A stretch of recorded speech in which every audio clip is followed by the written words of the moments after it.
The morning did not announce itself with anything dramatic. No phone buzzing, no urgent knock, no headline waiting to be written. Just a pale strip of sunlight slipping through the edge of the curtain, landing on a cup of tea that had already gone cold. The room knew her routines too well by now. The chair by the window, the faint ache in the knees when she stood up, the habit of pausing just for a second longer than necessary, as if listening for something that never came. Silence had been her longest companion. Not the peaceful kind people romanticize, but the practiced silence, carefully maintained, politely defended, endlessly misunderstood. Years of learning how to answer questions without answering them. Years of smiling in ways that closed doors rather than opened them. People had noticed, of course. They always do. They noticed the pauses, the way certain topics were redirected, the way her eyes lingered too long on things she claimed not to care about. They noticed, and then they pretended not to. At some point, pretending became heavier than the truth. At 58, there is a strange clarity that arrives uninvited. It is not wisdom in the cinematic sense, not the kind that delivers neat conclusions.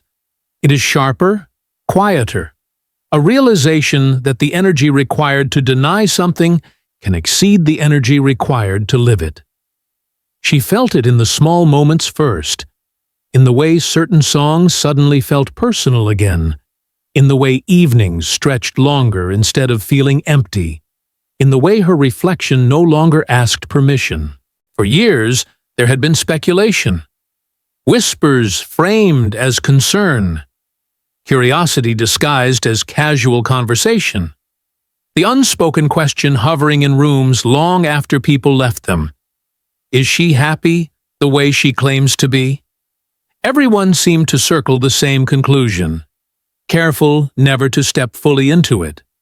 After all, some truths make others uncomfortable, not because they are scandalous, but because they are honest.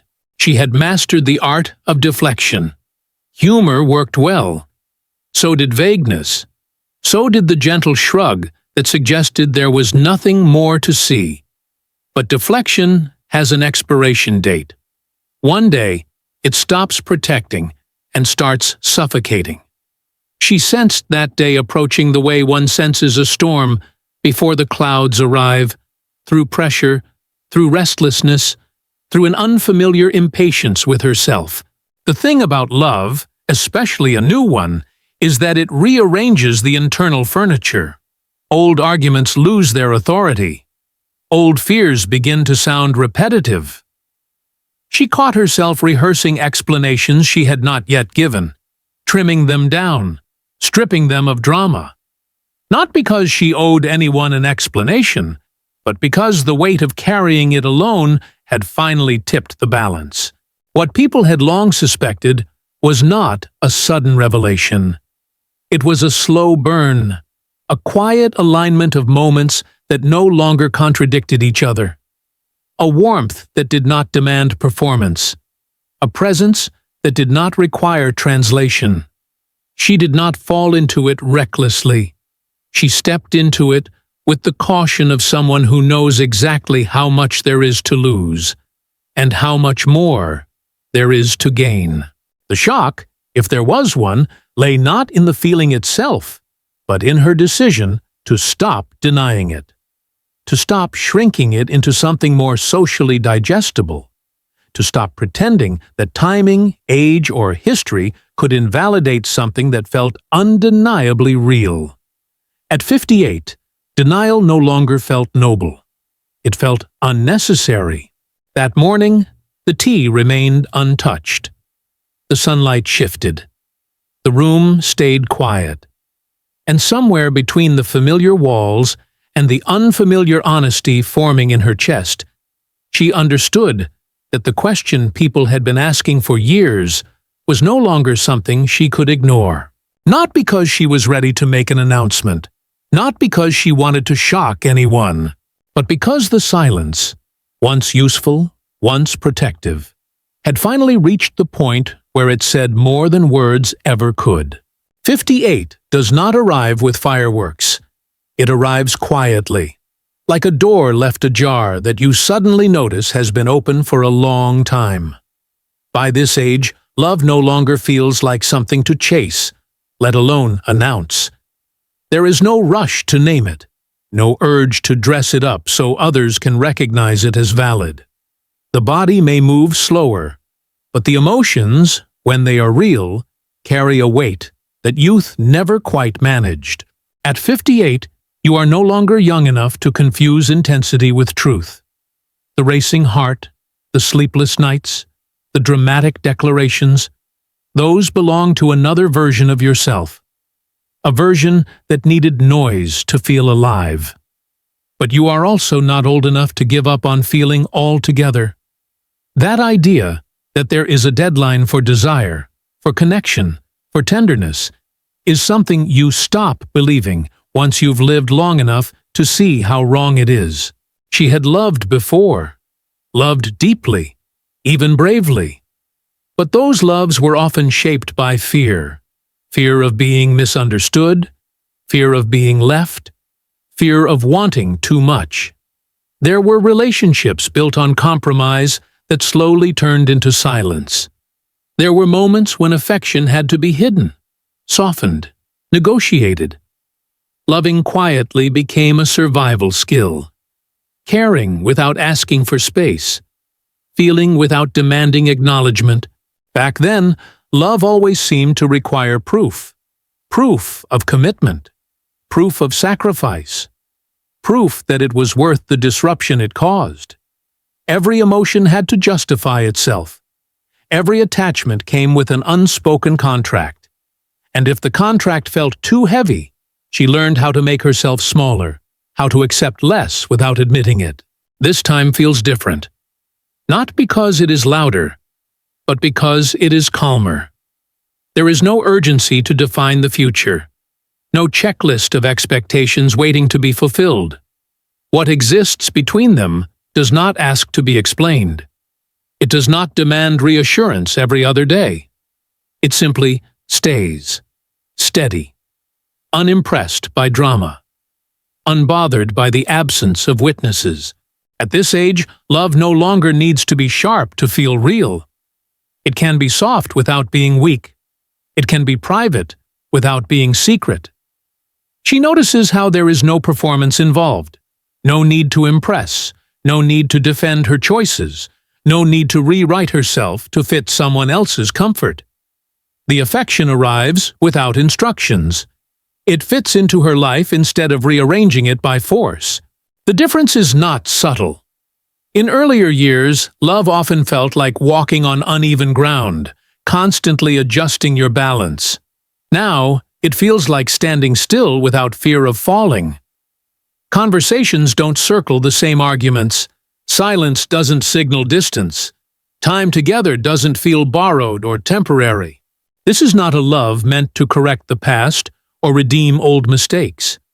It is not a statement, not a rebellion, not a second chance dressed up as destiny. It exists without asking to be measured against anything that came before. And perhaps that is what unsettles people the most, the fact that it does not try to convince anyone of its importance. At 58, she no longer loves to prove that she is desirable, chosen, or complete.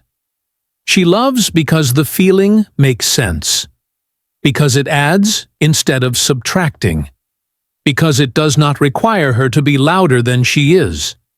This is not the kind of love that asks for permission from history, nor does it beg for approval from the future.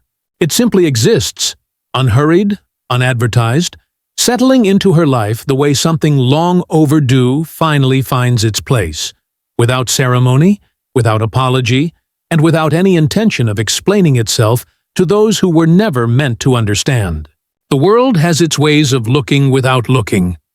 A tilt of the head held a fraction too long. A pause where a response should be. A smile that arrives slightly late, as if it had to pass through a filter first. Nothing direct. Nothing rude. Just enough to let you know that people are thinking something they have decided not to say. Questions rarely come as questions anymore. They disguise themselves as concern, as curiosity, as harmless observation. You seem different lately. You look well. You've been quieter. Each sentence carefully shaped to avoid the real inquiry hiding underneath it. No one asks outright, because asking would mean acknowledging the possibility of an answer they are not prepared to hear. Rumors move differently at this stage of life. They don't rush. They linger. They don't shout. They hum in the background, persistent and low. Half-formed assumptions passed from one conversation to another, always framed as speculation, never as accusation. People compare notes without admitting they are doing so. A shared glance replaces confirmation. A raised eyebrow does the work of a paragraph. Claire notices all of it. She notices how certain invitations change tone, how familiar conversations begin to feel slightly rehearsed, how some people become warmer, others more cautious, as if proximity itself requires renegotiation. Nothing is said, yet everything is implied. The absence of questions becomes its own kind of pressure. There is a strange intimacy in being suspected.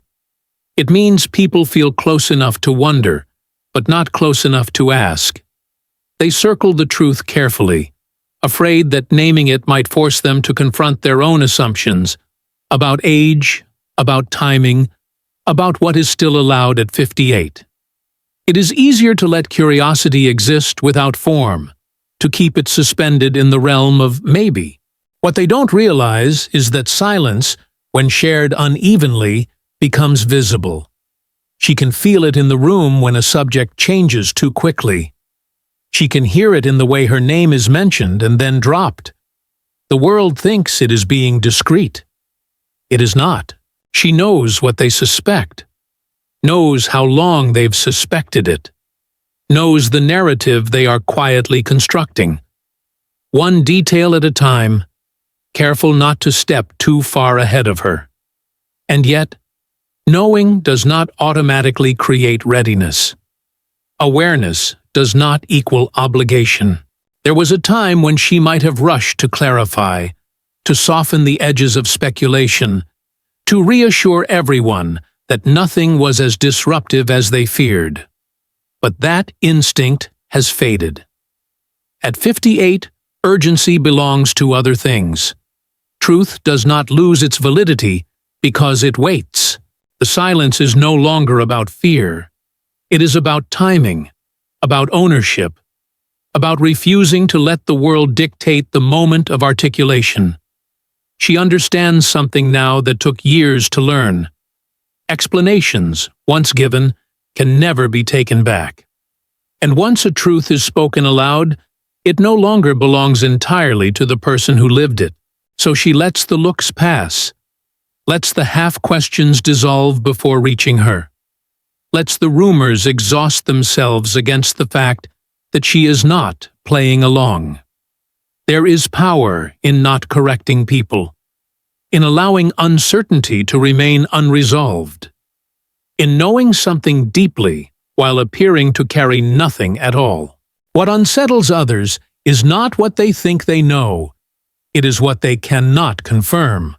The lack of a definitive answer forces them to sit with their discomfort, to confront the possibility that some lives do not unfold for public consumption, that some choices are made quietly, without consultation, without spectacle. Claire is aware that one day silence may no longer serve her, that the balance will shift. But that day has not arrived yet. For now, she holds her truth close, not out of shame or secrecy, but out of discernment. Not everything needs to be clarified the moment it is noticed. The world may be watching, measuring, waiting. She sees it all. She simply hasn't decided yet who deserves to hear the answer. The new love does not arrive asking to be defined. It does not introduce itself with labels or timelines. It settles in quietly, almost cautiously, as if aware of how much noise love has made in her life before. There is no dramatic moment she can point to, no clear beginning that demands a date or a story. What exists between them feels less like an event, and more like a gradual easing, of breath, of posture, of thought. She does not describe this person in detail, not because the details are unimportant, but because they are not the point. Faces fade. Voices blur. What remains is the way her shoulders drop when she is not required to perform. The way conversation can pause without tension. The way being together does not feel like an interruption of her life, but a continuation of it. Peace is not something she used to associate with love. In the past, love was loud. It demanded attention, reassurance, constant negotiation. It thrived on urgency. It fed on being needed. This is different. This does not pull her forward or drag her back. It walks beside her, matching her pace without effort. There is relief in that. An unfamiliar, but welcome relief. What surprises her most is how little explanation is required. She does not need to justify her silences or translate her moods. There is no fear of being misread, no impulse to clarify every hesitation. She is not asked to explain where she has been or why certain days feel heavier than others. Understanding arrives without interrogation. Acceptance does not come with conditions. Being herself no longer feels like a risk. There is no pressure to impress, no need to be brighter or softer or more accommodating than she actually is. She is allowed to be tired, allowed to be thoughtful, allowed to change her mind without consequence. In this space, authenticity is not celebrated loudly, it is simply assumed. And that assumption creates a kind of safety she did not know she was missing. This love does not burn. It does not consume. It does not rewrite her identity or ask her to abandon parts of herself for the sake of closeness. It does not promise transformation or redemption. Instead, it offers recognition, a quiet acknowledgement of who she already is, shaped by years of living, losing, choosing, and surviving. There are no grand declarations exchanged late at night, no vows whispered in moments of heightened emotion.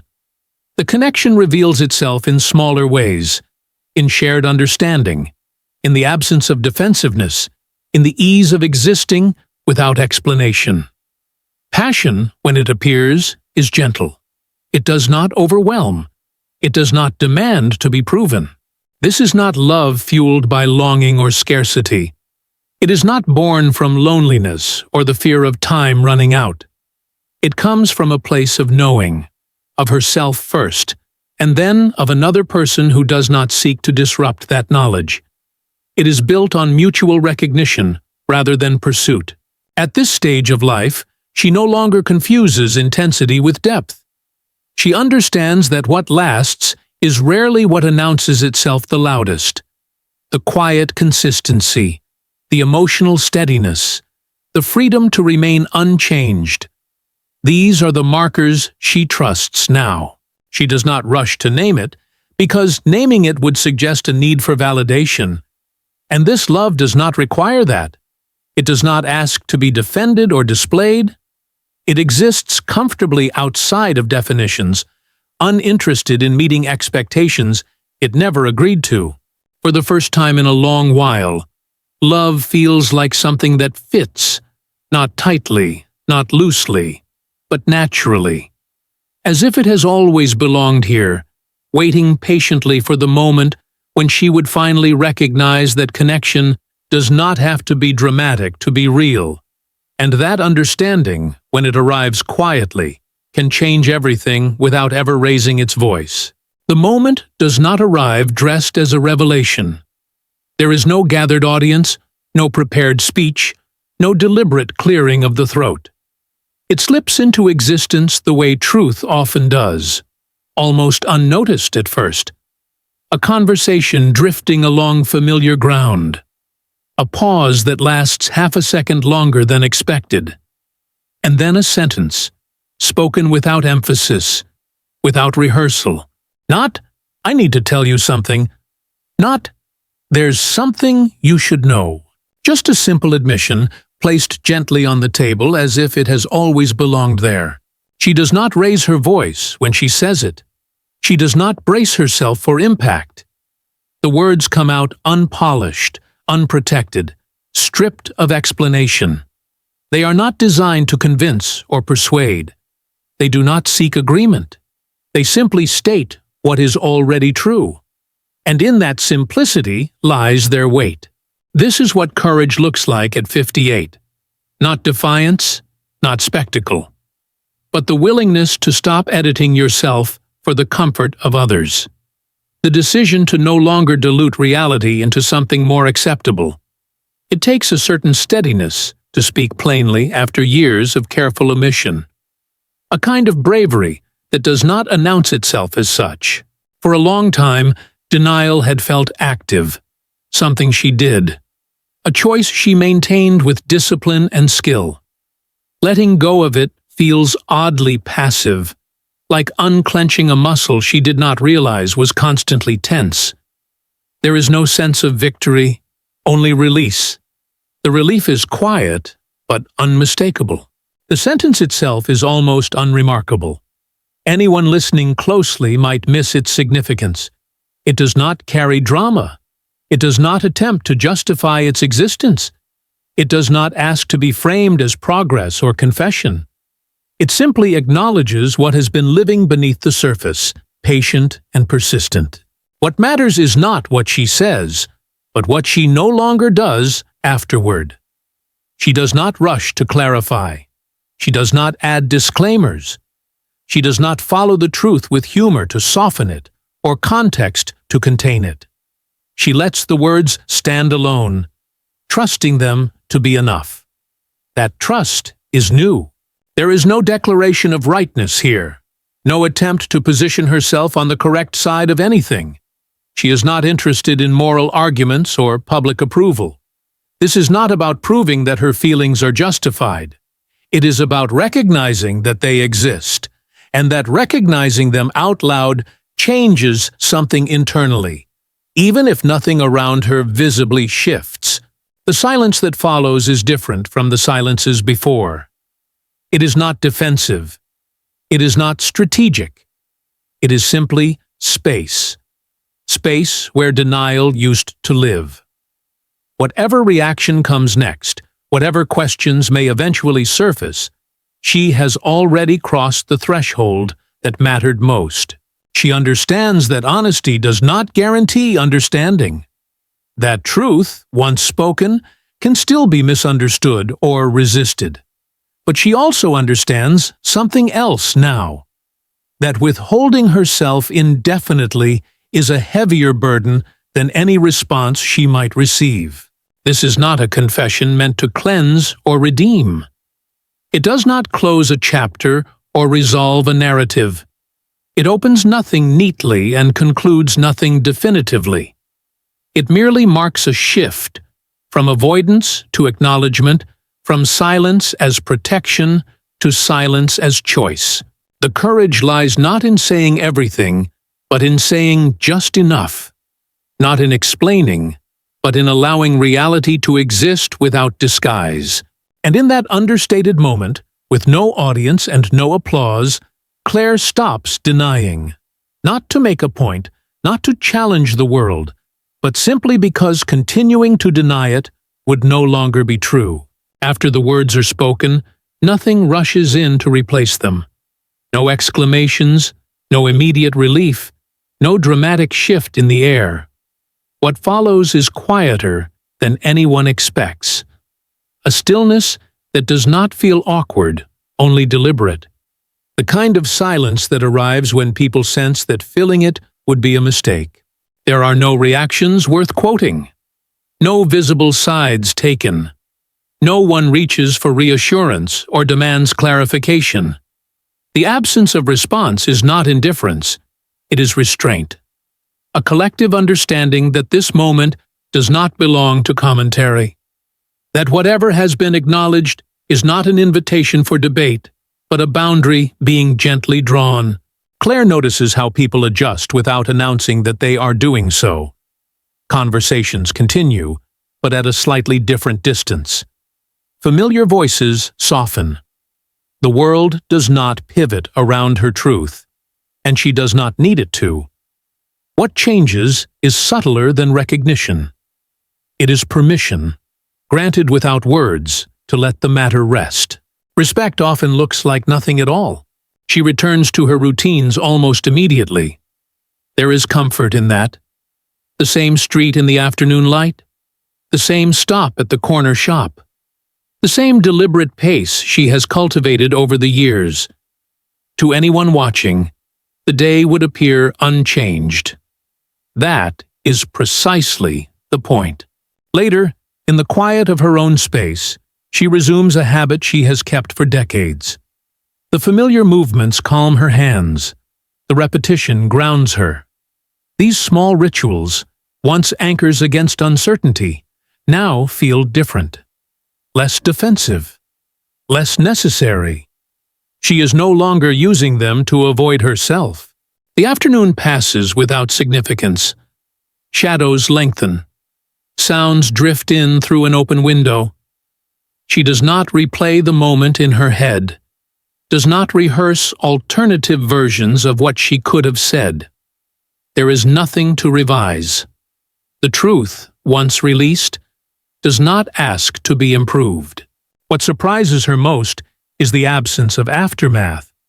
No emotional collapse, no surge of validation, just a steady awareness that something internal has shifted position, like furniture moved slightly closer to where it always should have been. The room feels the same, but movement through it is easier. She understands now that honesty does not always demand a response. Sometimes it simply asks to be acknowledged internally, and then left alone. The world's quiet reaction confirms something she had suspected for a long time, that not every truth disrupts.